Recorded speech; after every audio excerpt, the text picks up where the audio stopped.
안녕하세요. 저번 시간에 이어서 주식 등의 기준 시가 계속 이어가도록 하겠습니다. 저번 시간에는 129페이지 상장 주식과 코스닥 코넥스에 있는 주식의 기준 시가를 살펴봤는데요. 한 달 종가가 있을 거예요. 종가의 평균가액을 한다 이렇게 했습니다. 중간에 표를 보시면 상장 주식의 양도 또는 취득 당시 기준 시가는 1개월간의 최종 시가의 평균액으로 한다. 30일간의 평균액으로 한다. 코스닥, 코넥스도 마찬가지입니다. 마찬가지. 그래서 129페이지 반가로 2번 첫 번째 줄 보면 끝머리에 같은 방법으로 기준 시가를 산정한다. 이렇게 되어 있습니다. 그래서 이번에는 130페이지 비상장 주식이요. 저번 시간에 한 거는 상장 주식을 했고요. 그래서 코스닥, 코스피 뭐 그런 걸 했었고, 이번에는 비상장 주식. 그러니까 상장 주식은 어떤 이제 주식이 거래되는 시장이 있기 때문에 시세를 실시간으로 알 수가 있어요. 실시간으로. 그렇지만 비상장 주식은 이 거래되는 시장이 따로 없다는 거예요. 그러니까 원활하게 거래가 되지가 않다는 게 전제가 되어 있는 거죠. 그랬을 때 이거에 대한 적정한 가격, 가치는, 밸류는 어떻게 되느냐가 이제 문제가 되는 거예요.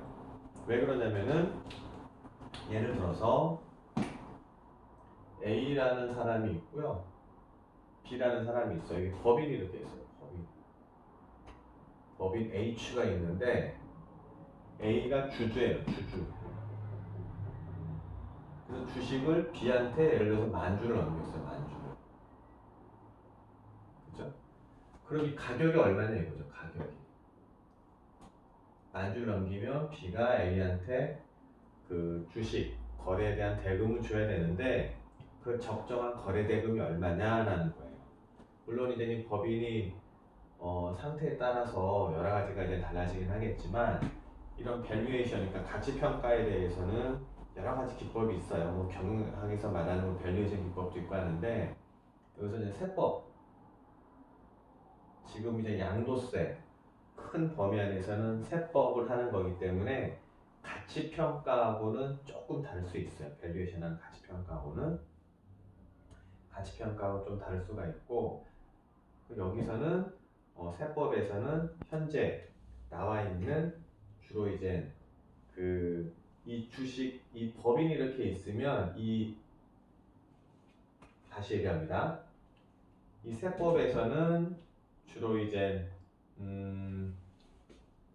여러분들이 이제 그 법인세법에서 많이 봤던 재무제표가 있을 거고 손익계산서가 이렇게 있을 거예요. 손익계산서, 그죠? 그럼 이 법인의 가치, 즉 법인의 가치는 뭐죠? 법인은 주식으로 나타나잖아요. 주식, 그죠? 주식이 예를 들어서 삼성전자 한 주가 뭐 100만 원이다, SK텔레콤이 뭐 또 100만 원이다, 이런 거 지금 주식으로 판정을 하잖아요. 근데 이제 그 액면가액은 뭐 100원짜리도 있고 뭐 500원짜리도 있고 5,000원짜리도 있어요. 근데 보통 이제 주식의 액면가는 5,000원으로 시작을 하고요. 그 다음에 그 주식이 유통되는, 그러니까 그 시장에서 유통되는 게 좀 필요하다 그러면은, 아니면 경영권을 방어하기 위해서는 액면분할, 액분을 합니다. 일반 이런 상장 주식 이런 데에서는. 물론 비상장 주식도 가능해요. 근데 이제 그게 좀 현실적으로 어려운 것 뿐이고, 어쨌든 주식에, 이 법인에 같은 주식에 다 체화돼 있어. 체화. 그죠? 이 법인의 가치가 얼마나 가는지는 객관적으로 알 수 있는 거는 주식의 가치를 보면 알아요. 주식의 가치를. 그럼 주식의 가치는 어디서 오겠냐? 생각해 보시면은 법인에 대해서 알 수 있는 장부가 뭐죠? 법인에 대해서 알 수 있는 자료가 뭐죠? 그 법인에 가서 도소매 업체면은 뭐 창고를 보고 거기 인원 직원들 보고 뭐 거래처 보고, 물론 그럴 수 있죠. 그다음에 제조업체에 가서 뭐 시설을 불러보고 무엇을 생산하고 수율이 어떻게 되고 불량률이 어떻게 되고 판로가 어떻게 되고 다 살펴볼 수 있단 말이에요. 그런 일일이 다 쫓아다니면서 평가하기에는, 재산을 평가하기는 쉽지가 않죠. 그래서 그런 모든 데이터들이 집적돼 있는 게, 녹아 들어가 있는 게 재무제표하고 재무상태표하고 손익계산서예요. BSPL. 그죠? 이렇게 돼 있단 말이에요. 그래서 지금 제가 방금 말씀드린 뭐 매출처가 어떻고, 그 다음에 수금은 어떤 상태이고, 그리고 이 회사의 자산이 어떻고, 토지, 기계, 뭐 차량 그런 게 어떻게 돼 있고, 뭐 자본금이 얼마고, 그런 전반적인 모든 내용들이 BSPL에 다 들어가 있단 말이에요. 그래서 이거를 분석하면 주식, 회사의 가치를 평가할 수 있겠다라고 착안을 한 거예요. 이해되시죠? 왜 BSPL을 봐야 되는지 제가 말씀드리는 거예요. 그럼 이 BSPL에는 방금 말씀드린 회사의 모든 정보가 대부분 다 들어가 있어요. 그죠? 계량화 시킬 수 있는, 그러니까 계량화라는 거는 숫자화예요. 숫자화. 숫자로 만들 수 있는 걸 계량화라고 그러고요. 그러니까 계량화 될 수 있는 정보는 여기에 다 들어가 있다고 보시면 돼요. 가령 이제 뭐 장부를 거짓으로 만든다든지, 뭐 누락을 시킨다든지 그런 게 없다면 계량화 시킬 수 있는 건 거의 다 들어간다고 보시면 돼요. 근데 계량화하지 못하는 거, 비계량화되는 거. 예를 들어서 대표이사의 뭐 리더십, 인품, 그 다음에 직원들 간의, 그 다음에 화합 정도, 예를 들어서 그런 거는 계량화 시킬 수가 없잖아요. 그렇기 때문에 그런 것들은 이쪽에 들어갈 수가 없어요. 그죠? 그래서 얼마 팔았고, 원자재가 얼마 들어갔고, 그리고 수금이 얼마가 됐고, 자본금이 얼마고, 그 다음에 기계를 샀고, 그런 거는 다 숫자화 시킬 수 있잖아요. 돈으로 이렇게 가치화가 되니까요. 그런 것들은 이쪽에 다 녹아 들어가 있는 거예요. 이해되시죠? 그래서 비상장 주식은 어떻게 평가를 하느냐 하는 게 있는데, 기본적인 포맷이 되는 거고요. 상장 주식은 이미 다 유통이 되기 때문에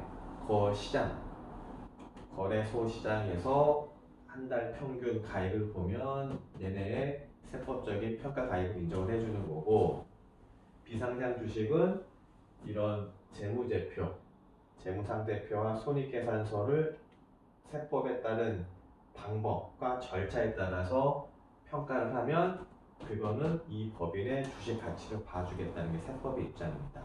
이해되시죠? 그럼 이거 일단 제가 그 사전 설명을 드렸고요. 그 다음에 보시면 130페이지 반가로 3번 비상장 주식에 대한 기준시가. 기준시가 그죠? 기준시가예요. 적용 대상 기업 비상장 법인. 그 다음에 니은 코스닥 주식 중 양도 또는 취득 이전 1개월 이내에 한국증권협회가 정하는 기준에 의해서 매매 정지 또는 투자 유의 또는 관리 종목으로 지정 고시된 주식. 자, 보시면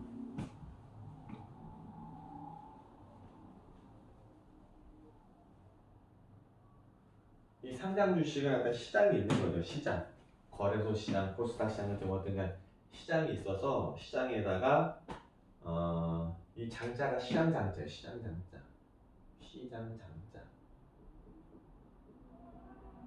그죠? 시장의 올릴 상자예요. 시장에 올라가 있는 주식이에요. 이게 시장에 올라가 있는 주식. 그냥 거래가 이렇게 되는 거죠. 시장에 올라가려면은 주식이라는 게 회사에 대한 가치가 애널리스트들이 주식에 대한 평가를 하거든요. 그럼 이제 시장에 내놓으면은 많은 투자자들이 그걸 보고 이제 투자를 하죠. 그럼 잠깐 좀 다른 설명을 드리면, 주식 시장이 뭐냐면은 스탁마켓인데, 아마 이제 요즘에 이제 주식에 대해서 관심이 많은 학생들이 좀 많이 늘어서 주식이라는 게 뭔가 좀 잠깐 말씀을 드리면, 회사가 이렇게 있잖아요. 회사가 이렇게요. 회사가 이렇게 있으면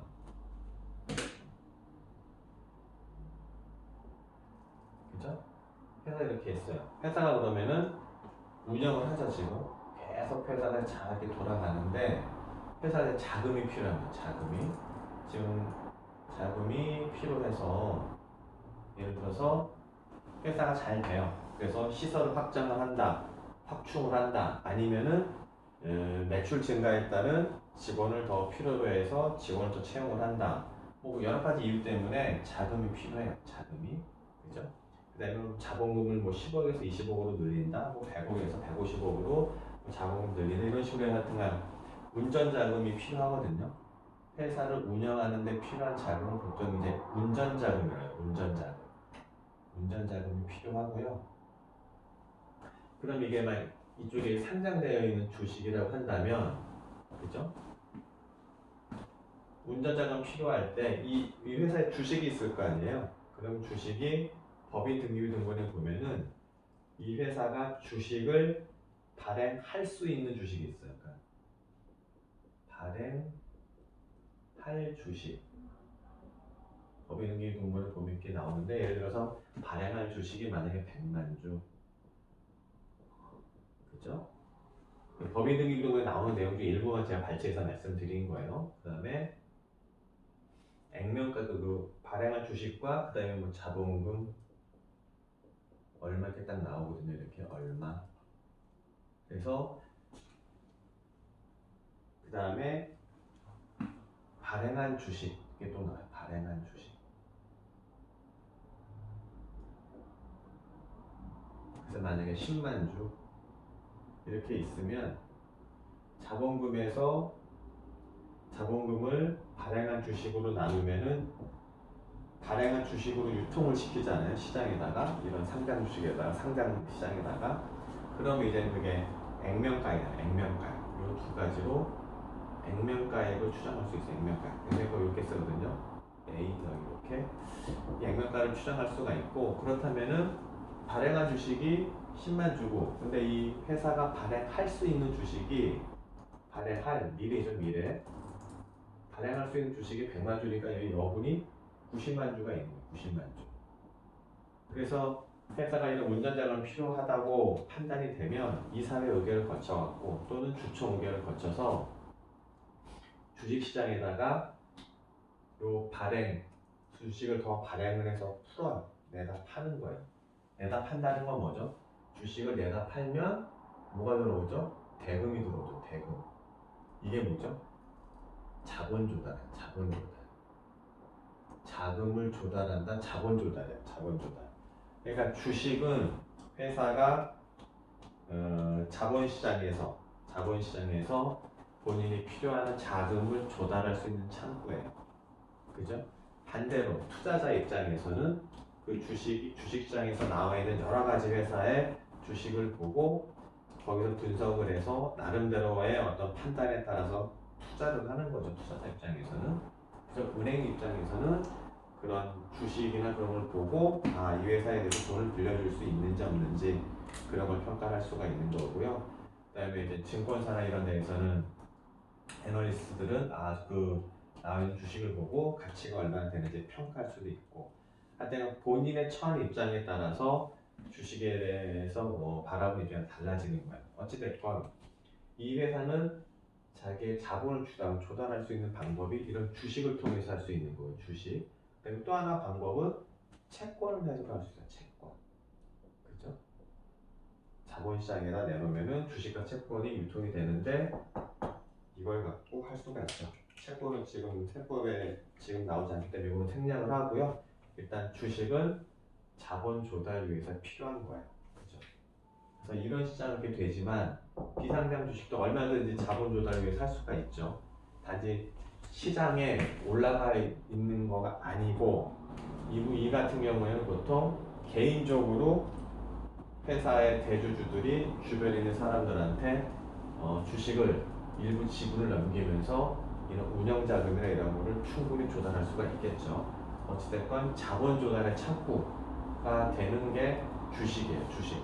그런 주식들을 어떻게 평가를 해서 얼마큼 이제 받아야 되는지 주식 대금을 굉장히 중요한 거죠. 예를 들어서 주식의 가치가 계산을 해봤더니 만약에 10만 원이에요. 10만 원. 주당 평가액이 10만 원이에요. 그래서 이 주주가 이걸 갖다 상대방한테 넘긴 거예요. A가 B한테 넘긴 거예요. 한 주를 넘겼다는 가정을 합시다. 10만 원을 받아야 되거든요. 10만 원을. 근데 들어오는 게 만약에 뭐 6만 원이거나 만약에 17만 원이거나 이러면 적정 시가가 아니잖아요. 적정 거래가액이 아니잖아요. 예를 들어서 내가 이제 커피 한 잔을 사 먹는데 커피 한 잔이 1,500원이 아메리카노가. 그러면 적정한 가격을 주고 커피를 먹는 게 일반적인 시세고, 그래야 이제 시장이 돌아가잖아요. 근데 너무 싸거나, 그죠? 커피 한 잔에 뭐 500원 그래. 그러면은 물론 사 먹을 수도 있지만 뭔가 이상한 거야, 그죠? 너무 비싸거나 커피 한 잔에 뭐 10,000원, 20,000원에 뭐 35,000원 그래. 그러면은 안 사 먹죠.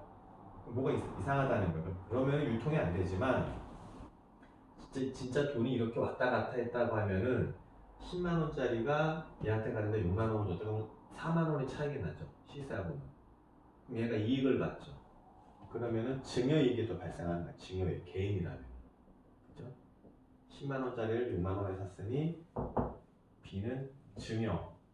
부의 무상이전이 일어난 거죠. 반대로 더 많은 가격을 더 쳐주면 이쪽에도 7만 원의 증여이익이 발생하죠. 그러니까 여러 가지 이제 문제가 발생을 하기 때문에 세법에서 이거를 적정한 시가가 맞는지를 알아보기 위해서는 세법이 정한 그 방법대로 평가한 가액대로 거래를 해야 돼요. 그렇지 않으면은 여러 가지 증여 문제가, 양도세 문제는 당연히 발생하고요. 증여 문제도 발생합니다. 증여 문제를. 그래서 지금 어떻게 평가를 해야 되는지, 그 평가하는 실익을 잠깐, 평가해야 되는 배경과 평가하는 평가한 이유를 잠깐 살펴봤고요. 그러면은 교재 130페이지 보도록 합시다. 그리고 이제 적용 대상의 니은의 코스닥 주식 중 이렇게 매매 정지나 투자율 종목 이런 걸로 지정이 되면은 일단 이 상장 주식 코스닥에 들어가 있지만은 유통이 안 되잖아요. 유통이 안 되면, 유통이 돼야지만이 실시간으로 그 시세를 알 수 있고 30일 평균가액으로 이쪽의 기준시가를 정할 수가 있는데, 뭐 투자유의 종목이나 거래 정지 이렇게 돼서 이제 거래가 안 되면은 거래가 딱 끊기잖아요. 그럼 30일 평균을 잡을 수가 없으니까 그때는 대체하는 방법으로 이걸 쓰겠다는 거예요. 대체하는 방법으로 그렇게 하시면 되고, 그래서 동그라미 130페이지 동그라미 2번 기준시가의 산정, 비상장 법인 주식에 대한 기준시가의 계산은 상속세 및 증여세법, 즉 상증세법 63조 1항 제2로 다음을 준용하여 평가한 가액으로 한다. 그러니까 상증세법이에요. 상증세법이고 평가하는 방법이 쭉 이렇게 기술이 되어 있거든요. 그 상증세법 63조 여기 보면 쭉 나열이 되어 있는 거, 쭉 기술이 되어 있는데 그 절차와 방법에 따라서 하게끔 되어 있어요.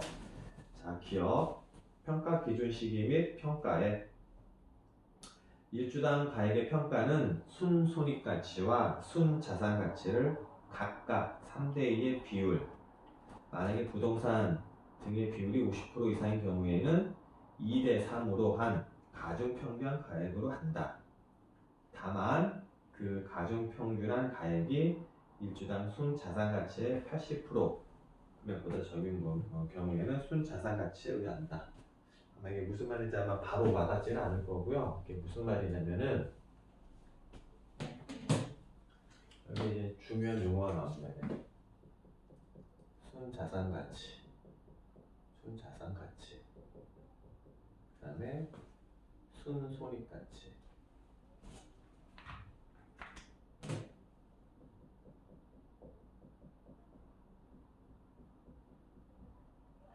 법인의 가치를 추정할 수 있는 게 아까 뭐라 그랬죠? BSPL이라고 했잖아요. BSPL이요. 그죠?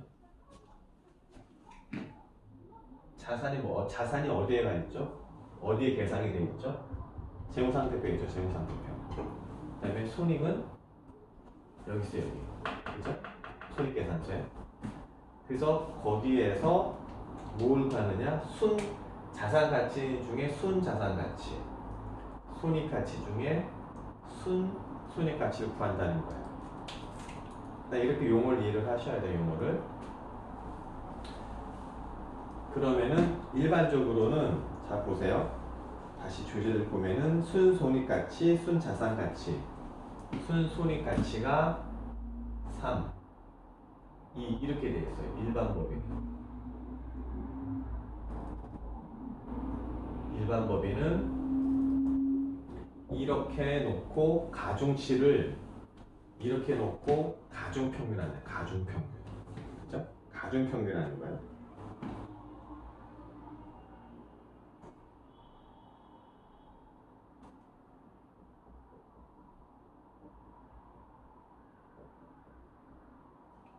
자, 왜 이렇게 세법에서 왜 이걸 갖다가 순손익가치를 더 중요하게 생각을 했냐면은 이 손익계산서는 매년의 어떤 실적을 보이는 거죠. 매년. 그죠? 그 해, 예를 들어서 뭐 2019년, 2020년, 2021년 이런 것처럼 매해의 어떤 손익을 나타내는 그런 지표가 되는 계산서예요. 그거의 누적치가 재무상태표에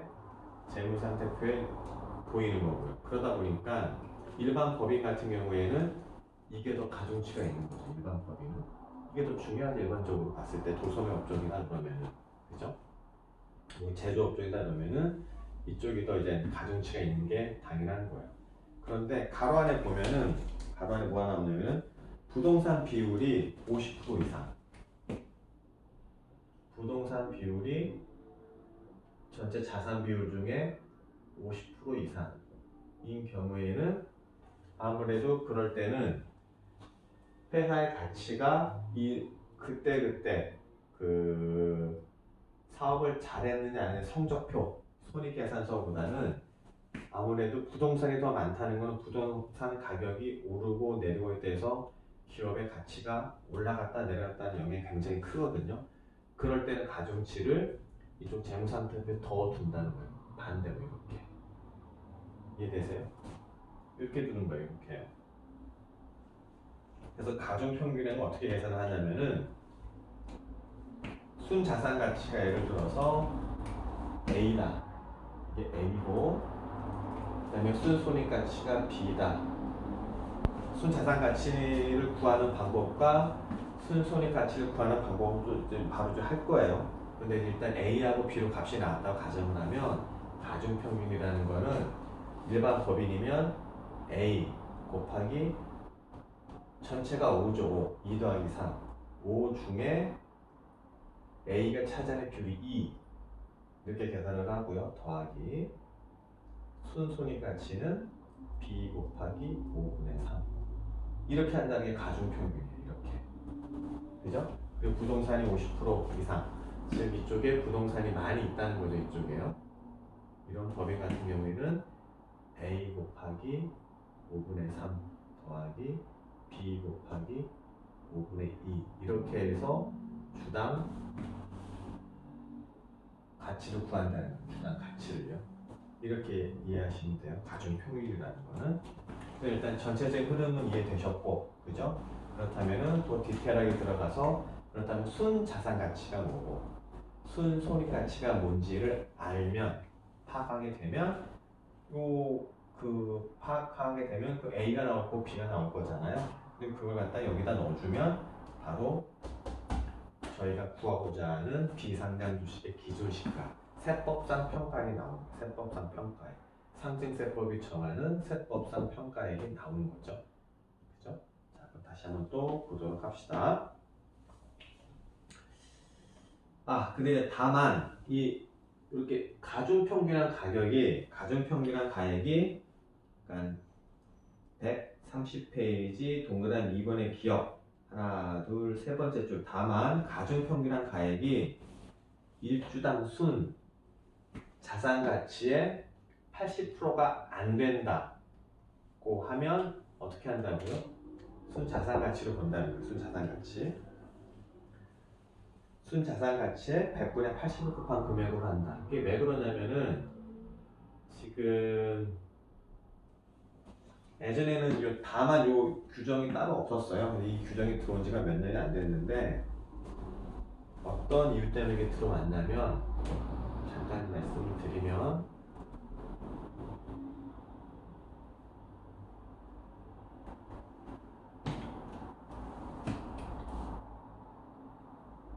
일단 일반 법인에 대해서 평가를 이렇게 해요. 일반 법인에 대해서.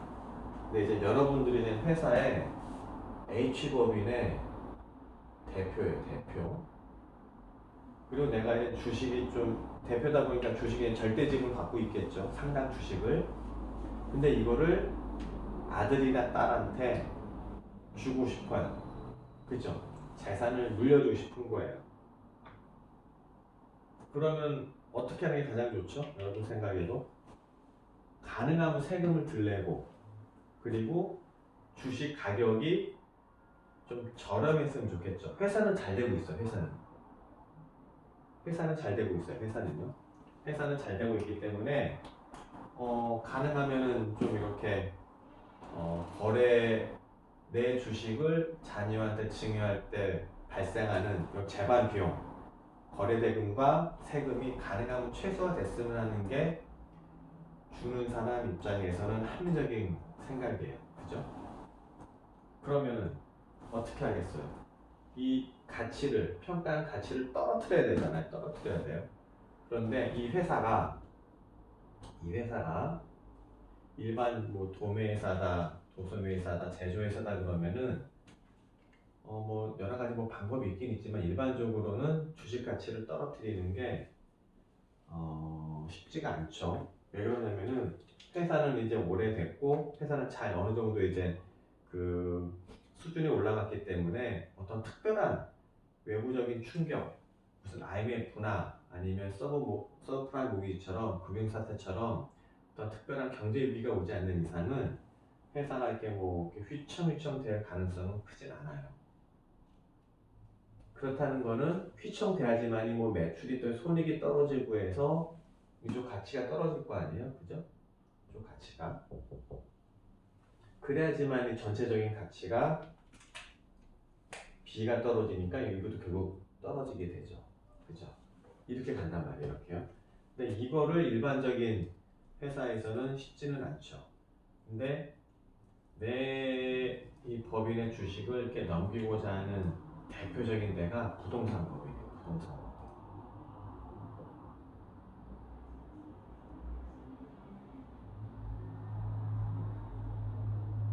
무슨 말이냐면은 부동산 법인이라는 거는 어떤 내 건물을 갖고 있어요. 임대사업 하는 사람이에요. 임대사업을 하고 그 건물을 개인 명의로 하는 게 아니라 세율 때문에 세금 절세를 위해서 법인 명의로 하는 거예요. 법인 명의로.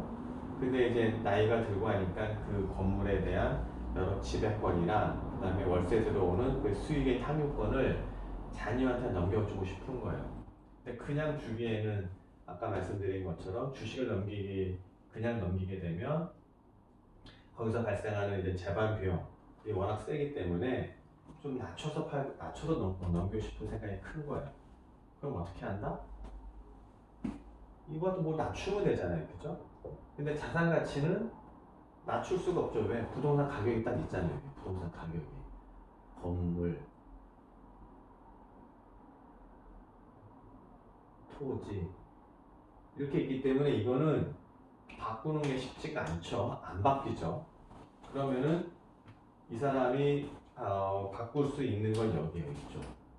이 손익 가치를 떨어뜨리려면은 임대료 수입이 있죠. 그죠? 이 손익계산 구조를 보면 임대료 수입이 얼마 있을 거고, 그죠? 임대료 수입을 발생시키기 위한 대응 경비가 이렇게 있겠죠. 대응 경비 얼마. 그래서 다 기타 생략하고 단기 순이익이 얼마 이렇게 있는 거예요. 이렇게요. 그러면 여기서 손익가치, 순손익가치를 낮출 수 있는 가장 손쉬운 방법은 임대료 수입을 줄이는 거예요. 임대료 수입. 그죠? 그럼 단기 순이익이 떨어지고 결손이 날 수도 있고요. 그럼 손익가치가 떨어지죠. 이게 50%가 넘는 법인이기 때문에 이렇게 이제 바뀌긴 하겠지만 그럼 요게 떨어지잖아요. 그죠? 떨어지면 전체적인 게 떨어진단 말이에요. 이게. 그래서 어떻게 했냐면 어차피 건물은 어디 도망가는 게 아니기 때문에 물론 계산하겠지만 임대료 수입을 낮춰요.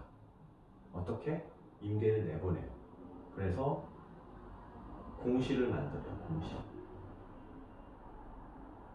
그죠? 공시를 만들어서 이걸 갖다가 당기순이익을 끌어내리는 거예요. 나중에 순손익가치에 계산하는 방법을 하겠지만 3개년제 순손익가치에 대해서 하는 거거든요. 그러면은 뭐 2020년, 19년, 그 다음에 18년 이렇게 있으면 가중치가 또 이렇게 들어가요. 3, 2, 1. 그러면은 요 한 해만 요 작업을 해도 이렇게 임대료 수입을 확 낮춰버리면은 이 가중평균이기 때문에 6분의 3이죠. 6분의 2, 6분의 1이란 말이에요. 그럼 50% 정도 이제 이쪽에서 영향을 미치기 때문에 한 해 정도만 공시를 좀 놔도 주식 가격이 확 떨어져요. 확. 그렇게 해서 악용이 됐단 말이에요. 그렇게 주식 가치 떨어뜨리고 그 다음에 애들한테 자녀한테 주식을 넘기고 그럼 이제 거래대금도 줄고 그 다음에 세금도 줄고 그리고 나서는 다시 세입자는 받고 그런 식으로 세금을 회피하는 경우에 그런 사례가 많았기 때문에 이 손익가치 갖고 장난을 쳐도 그래서 아까 다만 다시 읽어볼까요? 다만 가중평균한 가액이 일주당 순자산가치의 이 자산가치의 80%를 곱한 금액보다 적은 경우에는 이 80%를 한다 라는 규정이 들어온 거예요. 요 하나만 낮춰도 80% 이하로 확 떨어지거든요. 확. 그래서 예전에 이걸 악용을 해서 뭐 CU 플래닝문에 하여튼 여러 가지 많이 했는데 그게 이제는 이런 세법이 개정이 되면서 다 막혔죠.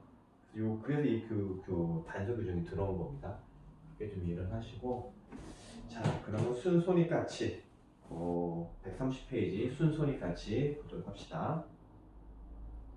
순손익가치는 그 박스 보시면 분자 양도취득일이 취득일 직전 사업년도에 일주당 순손익액이 나오고 그걸 갖다가 자본, 환원, 이자율이 있는데 보통 10%에서 지금 10%로 되어 있고 이걸 나눠요.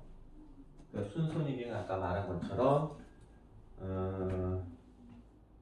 좀 더 나가서 이렇게 가중치를 도도도 합니다. 가중치를 책에는 지금 그러니까 자세하게는 안 나왔고요. 책에는 아주 간략한 거 나와 있는데 보통 비상계도시 평가에 대해서는 책에 이 정도 돼요. 책이 그 중에서 거의 뭐 지금 일단 제목 정도만 나온 수준이고 제가 조금 더 말씀드리면 이렇게 좀 내용들이 있거든요. 그거 좀 참고로 들어두시고 되게 중요하긴 합니다. 전반 이해하는 데 필요해요.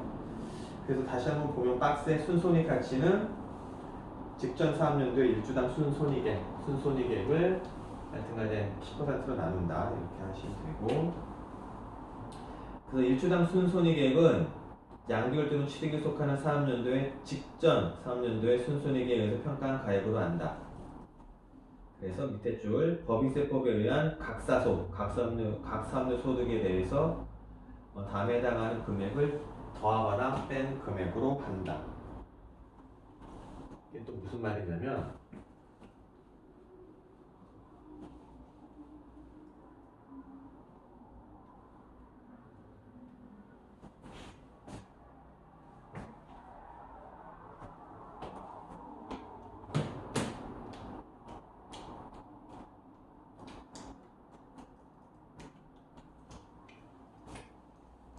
쭉 이제 뭐 쭉 하면은 당기순이익이 나오죠. 그죠? 그 다음에 여기다 뭐 플러스 입금산입 마이너스해서 뭐 송금산입 쭉 하면 각 사업년도 소득금액이 나오잖아요. 요게 출발점이에요. 요게 그죠? 여기서부터 이제 뭐 세금 계산하는 거잖아요. 이게 이제 세무 조정이고요. 이건 회계상 이익, 이거는 세법상 이익 이렇게 나눠지는 거잖아요.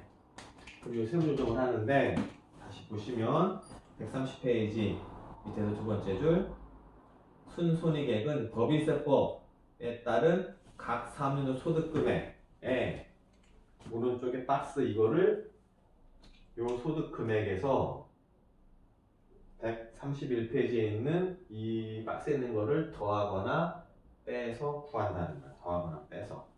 이거는 오른쪽 표도 이제 일부 예시만 나와 있는 건데요. 이게 어떻게 되냐면은 이제 법인을 결산을 하면 재무 BS하고 PL이 이렇게 나오잖아요.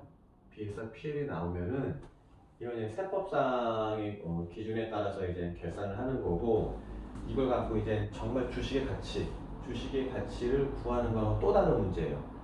이 회계상 이익과 그 다음에 세법상 이익과 그 다음에 주식의 가치를 평가하는 거는 다 이제 그 BS, PL에서 다 나오는 거긴 하지만은 다 다른 얘기예요. 어떤 거에 더 포인트를 두고 보느냐에 따라서 다른 거기 때문에 지금 이 주식 주당 가치를 구할 때에는 이 각사소에서 세법에서 정한 131페이지 이런 거를 플러스하거나 마이너스 한다는 거예요. 그죠? 플러스 마이너스 하는 건데 이 박스를 외울 필요는 없어요. 외울 필요는 없고 여기 개정 과목들이 다 이렇게 있잖아요. 이렇게 개정 과목들이. 이 개정 과목들을 다 보면서 여기 해당 사항이 있는 것에 대해서 플러스 마이너스 하면 되는 거예요. 플러스 마이너스. 그래서 이거를 외우는 게 아니고 개정 과목별로 어떻게 평가하는지 그걸 이제 상징세법에서 나오거든요. 그 절차에 따라서 쭉 가감을 하면 순손익액을 구할 수 있다는 거예요. 순손익액을요. 큰 아웃라인만 그리시면 돼요. 지금은. 그 다음에 131페이지 순자산가치의 계산. 순자산가치의 계산은 순자산가에 대해서 발행 주식 총수를 나눈다. 이렇게 보시면 되고요. 순자산가액은 박스 밑에 순자산가액은 양도일 또는 취득에 속하는 사업연도의 직전 3년도 종료일 현재 장부가액은 장부가액 시가가 아니고요. 장부가액 북밸류라는 북밸류. 시가는 그 세법보다 원가주의 원칙이기 때문에 다 북밸류입니다. 북밸류. 그죠? 북밸류라는 북밸류. 그죠? 회사가 만약에 주식을 매도 가능 증권이나 뭐 투자 주식을 갖고 있다고 해도 그 평가 이익 아니면 평가이익, 평가감에 대해서는 회계상 이익에 반영될 수는 있지만 세법상 이익에는 반영이 안 되죠. 그래갖고 다 이제 입금 불산입 아니면 송금 불산입 이렇게 되는 거고요. 세무조정을 하게 되면요. 이 세무조정 아마 법인세법에서 아마 다 들으셨을 거예요. 입금 산입, 송금 산입 이런 얘기요. 입금하고 송금. 어찌됐건 채권과 주식은 원가주의로 하기 때문에 예를 들어서 그런 것처럼 여기서 평가할 때도 순자산가치 평가할 때도 북밸류가 안 나요. 북밸류 원가주의랍니다. 원가주의로. 자, 그 다음에 니은 130회 니은 보시면 근데 지금 보면 순자산가치하고 순손익가치 이걸 갖다 가중평균 했잖아요. 2대3으로 하거나 뭐 3대2로 하거나 법인의 종류에 따라서 이렇게 하는데 지금 131페이지 니은은 둘 중에 하나로만 한다는 거예요. 하나로만. 뭘로? 순자산가치로만 한다는 거예요. 순자산가치로만 하는 게 더 합리적일 수 있다는 거죠. 자, 무슨 얘기냐면 일반적인 법인을 보면 BS하고 PL이 나오는 게 당연한 거죠. 그러니까 도소매다, 제주다 이렇게 보면 BS, PL이 나오는 거고요. 그러면은 당일연도의 결과치인 손익계산서와 그동안 누적치인 재무상태표를 갖다가 가중평균에서 구하는 게 그 일주당 평가율 거는 굉장히 합리적으로 이제 판단이 되는 거예요. 그렇죠? 그런데 모든 법인들이 그렇게 되는 게 아니고 어떠한 상황에 처한 법인은 이 손익가치, 손익계산서의 가치를 인정해주기가 불합리한 경우에는 순자산가치로만 하겠다는 거예요. 순손익가치로 하기에는 너무 불합리하다는 거죠. 그렇다고 해서 이 주식에 대해서, 이 비상장 주식에 대해서 평가는 안 할 수는 없기 때문에 그 대체 방법으로 순자산가치를 갖고 평가를 하겠다는 거예요. 그는 세법에 나열이 되어 있고요. 보면은 보시면 다음과 같습니다. 점 1, 2, 3 이렇게 나와 있죠. 점 하나, 둘, 셋이 있는데 점 첫 번째 양도소득세 과세표준 확정 신고 기한 이내에 어떻게 돼 있다? 청산 절차가 진행 중인 법인. 그 다음에 사업자, 즉 사업자의 대표자예요. 대표자 사망으로 사업 계속이 좀 곤란하다고 인정되는 법인. 청산 절차거나 아니면 대표이사가 사망을 했어요. 그러면은 순손익가치가 정상적으로 나오기는 어렵죠.